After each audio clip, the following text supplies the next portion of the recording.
ईर्ष्यालु बहनों की कहानी। बहुत पुराने समय की बात है। फारस में खुसरो शाह नाम का एक शहजादा था। जब वो राजगद्दी पर बैठा तो उसने अपना नाम कैखुसरो रखा। वो भेस बदलकर अक्सर रातों को नगर की सैर किया करता था। अपने साथ सिर्फ एक मंत्री को रखता था और संसार की विचित्र बातें देखकर अपना ज्ञान बढ़ाता था। एक दिन नगर भ्रमण करते हुए वो एक गली में जा पहुंचा। वहां एक मकान के अंदर से स्त्रियों की बातचीत सुनकर वो दरवाजे पर कान लगाकर खड़ा हो गया।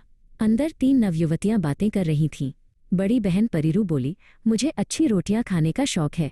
अगर मेरा विवाह शाही नानबाई से हो तो मज़ा आ जाए। मझली बहन शबनम ने कहा, मैं तो तरह तरह के खानों की शौकीन हूँ। मैं चाहती हूँ कि मेरा विवाह बादशाह के बावर्ची से हो। छोटी बहन गुलनार चुप रहने के बाद बोली, मेरा काम नौकर चाकरों से नहीं चलेगा। मैं तो स्वयं बादशाह से शादी करना चाहती हूँ। इतना ही नहीं, मैं चाहती हूँ कि मेरे बच्चे जादुई हों। बेटे के एक ओर के बाल सोने के हों, दूसरी ओर के चांदी के। वो जब रोए तो उसकी आंखों से आंसुओं की जगह मोती गिरे, और जब वो हंसे तो उसके होठों में कलियां खिली हुई मालूम हो। बादशाह ने अगले दिन गुलनार को दरबार में बुलवाया और उसकी इच्छाएं जानने के बाद उसी के साथ विवाह करने का निर्णय लिया।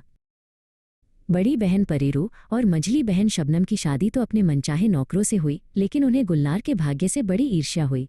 वे उसे खत्म करने या बादशाह की निगाहों से गिराने की सलाह करने लगी। जब मलिका गुलनार गर्भवती हुई तो ईर्ष्यालु बहनों ने बादशाह से मलिका की देखभाल करने की अनुमति ले ली। ये उन्हें अपनी दुष्टता को कार्यान्वित करने का अवसर मिल गया। गुलनार ने एक सुंदर पुत्र को जन्म दिया। ईर्ष्यालु बहनों ने बच्चे को चुपचाप नहर में बहा दिया और उसकी जगह एक मरा हुआ पिल्ला लाकर रख दिया। अगले वर्ष दूसरा बेटा परवेज पैदा हुआ और फिर बेटी परिजाड। हर बार बहनों ने बच्चों को बदल दिया और मशहूर किया कि मलिका ने छछुंदर और मरे हुए जानवरों को जन्म दिया है। बादशाह का क्रोध सीमा से बाहर हो गया। उसने सजा के तौर पर मलिका गुलनार को शाही बागों के सामने एक लकड़ी के पिंजरे में कैद करने का आदेश दिया। इधर शाही बागों के दारोगा ने तीनों बच्चों वाली टोकरियां नहर से निकलवा लीं। वो निसंतान था, इसलिए उसने बच्चों को अपनी संतान की तरह पाल पोसकर बड़ा किया। उसने लड़कों का नाम बहमन और परवेज और लड़की का नाम परिजाद रखा। दारोगा ने उनके लिए एक विशाल महल बनवाया और उनकी शिक्षा दीक्षा का इंतजाम किया। दारोगा की मृत्यु के बाद तीनों भाई बहन बहमन, परवेज और पारिजाद अपने महल में रहने लगे। एक दिन एक धर्मनिष्ठ बुढ़िया महल में आई और परिजाद को 3 अनूठी वस्तुओं के बारे में बताया। बुलबुल हजार दास्तां, गाने वाला पेड़ और सुनहरा पानी। दोनों भाई इन चीज़ों को लाने के लिए तैयार हो गए, लेकिन एक तपस्वी ने उन्हें चेतावनी दी कि पहाड़ पर चढ़ते समय पीछे मुड़कर न देखना, वरना वे काले पत्थर बन जाएंगे। भाइयों ने कोशिश की पर गालियां सुनकर पीछे मुड़े और तुरंत काले पत्थर बन गए। परिजाद ने हार नहीं मानी। उसने मर्दाने कपड़े पहने और बुद्धिमानी से अपने कानों में रुई ठूस ली। इस उपाय से वो बिना विचलित हुए पहाड़ के शिखर पर पहुंच गई। वहां उसने पिंजड़े पर हाथ रखकर बुलबुल हजार दास्तां को अपने कब्जे में ले लिया। चिड़िया ने परिजाद को सुनहरे पानी और गाने वाले पेड़ की टहनी का पता बताया और साथ ही यह भी बताया कि वह अपने भाइयों को कैसे पुनर्जीवित कर सकती है। परिजाद ने सुनहरे पानी की एक एक बूंद सभी शिलाखंडों पर डाल दी। तुरंत सारे पत्थर आदमी बन गए, जिनमें उसके भाई बहमन और परवेज भी थे। तीनों भाई बहन खुशी खुशी अपने महल लौटे और बाग में तीनों अनूठी चीजें स्थापित कर दीं।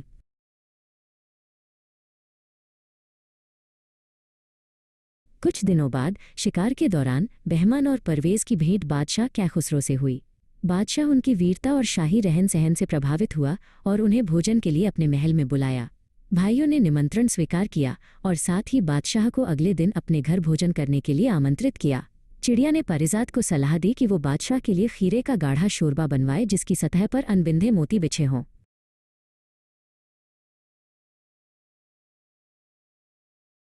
जब बादशाह अगले दिन भोजन के लिए महल पहुंचे और मोतियों वाला शोरबा देखा तो नाराजगी से बोले, ये क्या मजाक है। तभी बुलबुल हजार दास्तां ने तपाक से बोला, सरकार, ईश्वर की माया अपरंपार है। मलिका के पेट से कुत्ते बिल्ली निकल सकते हैं तो बादशाह के पेट में मोतियों के ढेर भी जा सकते हैं। चिड़िया की बात सुनकर बादशाह को बीती बातें याद आईं। चिड़िया ने बताया कि मलिका गुलनार की बहनों ने ईर्ष्या के कारण झूठ बोला था और सामने बैठे तीनों बच्चे बादशाह की अपनी संतानें हैं।